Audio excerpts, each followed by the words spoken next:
மனைவி பிரிந்து சென்ற ஆத்திரத்தில் மகள் மற்றும் மாமியார் உட்பட 3 பேரை சுட்டுக் கொன்ற ஓட்டுநர் தானும் தற்கொலை செய்து கொண்ட சம்பவம் கர்நாடகாவில் அதிர்வலையை ஏற்படுத்தியுள்ளது. அம்மா எங்கே என மகள் கேட்டதால் தந்தை கொலைபாதக செயலில் ஈடுபட்டது குலை நடுங்க வைத்துள்ளது. நடந்தது என்ன? கர்நாடக மாநிலம் சிக்மகளூரு மாவட்டத்தைச் சேர்ந்தவர் ரத்னாகர். வேன் ஓட்டுநரான இவருக்கு திருமணமாகி 6 வயதில் மவ்யா என்ற ஒரு மகள் இருந்தார். தம்பதி இடையே ஏற்பட்ட பிரச்சனை காரணமாக ரத்னகரின் மனைவி 2 ஆண்டுகளுக்கு பின்பு அவரை விட்டு பிரிந்து சென்றுள்ளார். இதனால் ரத்னகர் தனது மகள் மவ்யாவை மாமியார் ஜோதியின் பராமரிப்பில் விட்டிருக்கிறார். அதே வீட்டில் சிறுமியின் சித்தி நந்தினி சிந்து மற்றும் அவரது கணவர் அவினாஷும் வசித்து வந்துள்ளனர்.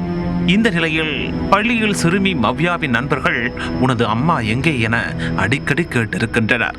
அதற்கு விடை தெரியாத சிறுமி தனது தந்தையிடம் சென்று அம்மா எங்கேப்பா என்று கேட்டு கண்ணீர் சிந்தி இருக்கிறார். ஒரு நாள் அந்த சிறுமி பெற்றோரின் திருமண ஆல்பத்தில் இருந்த போட்டோவை பள்ளிக்கு எடுத்துச் சென்று இதுதாண்டா எங்க அம்மா என நண்பர்களிடம் காட்டி மகிழ்ந்திருக்கிறார். இந்த நிகழ்வை அறிந்து ரத்னகர் கடும் மன உளைச்சலுக்கும் ஆளானதாக தெரிகிறது. தனது மகளின் நிலையை அறிந்து விபரீத முடிவெடுத்தவர் துப்பாக்கியுடன் மாமியார் வீட்டுக்கு சென்றுள்ளார். அப்போது திடீரென அங்கிருந்தவர்களை நோக்கி கண்மூடித்தனமாக துப்பாக்கியால் சுட்டிருக்கிறார் ரத்னகர். அதில் மகள் மவ்யா, மாமியார் ஜோதி, மைத்துனிய சிந்து ஆகியோர் குண்டடிப்பட்டு நிகழ்விடத்திலேயே பரிதாபமாக உயிரிழந்தனர்.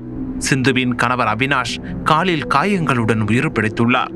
கொலைபாதக செயலில் ஈடுபட்ட ரத்னகரும் தன்னைத்தானே துப்பாக்கியால் சுட்டு தற்கொலையும் செய்து கொண்டார்.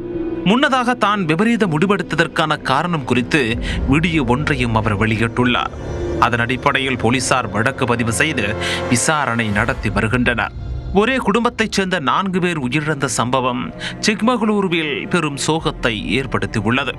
மனைவி பிரிந்து சென்ற ஆத்திரத்தில் மகள் மற்றும் மாமியார் உட்பட 3 பேரை சுட்டுக் கொன்ற வேன் டிரைவர் தானும் தற்கொலை செய்து கொண்ட சம்பவம் கர்நாடகாவில் அதிர்வலையை ஏற்படுத்தியுள்ளது.